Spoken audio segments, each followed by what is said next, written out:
So Yeah, for them, I think yeah, I think with the rents, how high the rents was going up after COVID, the landlords were just like, all right, I'm not going to worry about the rent that you owe me. Just hurry up and get out so I can raise the rent higher for everybody else.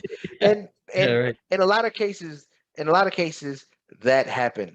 A lot of the tenants that was in properties during COVID that didn't pay, they're not in those same properties now.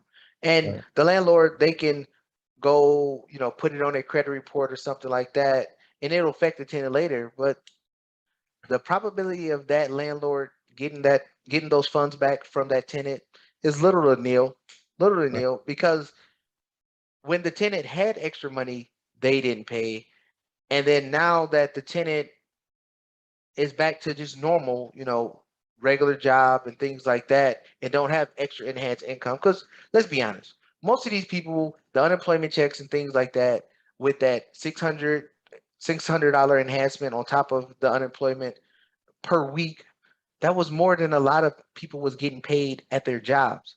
right. So if they didn't pay when they had extra money on top of extra money to pay, so when they go back to working, now that all of the unemployment is run out, they go back to working and they have to pay for their current living conditions. How will they ever have funds paying back the landlord? I think landlords was a lot of them was just happy that the forbearance process has waned off, and then they just figured that they would recoup their money moving forward. And that was a conversation I was having today, because we was talking about how high these rental prices is. And of course, me, I own rental properties also, and I was explaining to the people that I was talking to, this is the landlord's revenge.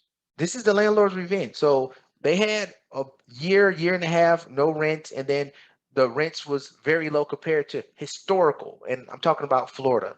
Historical Florida rent, it's been low ever since the financial crisis.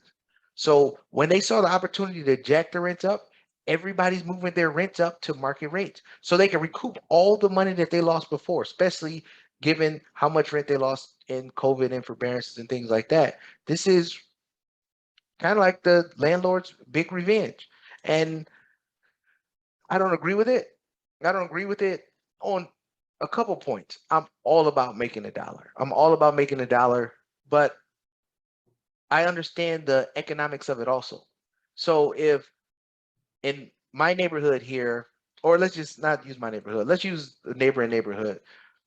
The rents for a 3 bedroom, 2 bath is about $2,500 to $2,700 a month. Those same properties was renting for 13 or $1,400 a month last year. Right, I'm with you. So, and then the pay scale may increase five. Some people got lucky like getting the 10s and 15% pay increases. But most people on average get about 3%, 3% raises like that, annual raises. And so rents going up 50%, but or let's say 25% a clip since COVID, 25% a year, but you're only getting 3% raises. So those 28, if the same person staying in that property, the rent has increased, and now that's 40, 50, 60% of their income. How do they have room for anything else? Right. So, but I do get the landlord standpoint of it, though. I do get the landlord standpoint of it, but I don't agree with it wholeheartedly, because when it gets to come to rental property, it's over the long term, and it looks like people want the instant return right now, so they're going for the gusto every time. Thanks all for watching the video and the content that we provided today. Please like and subscribe to the channel. Please share the content. Please share the content with all family and friends. Maybe they're not looking for financial advice or financial education right now, but they may look for it in the future. So please share the content with any and everyone. Also, if you want to hear more content from us about different topics that we haven't covered yet, or things that you would like to hear about, please comment in the comment section below. Also, remember my two rules. Number one, always question information received. And number two, if you knew better, you would do better. And again, thanks for liking the channel, and we'll see you next time.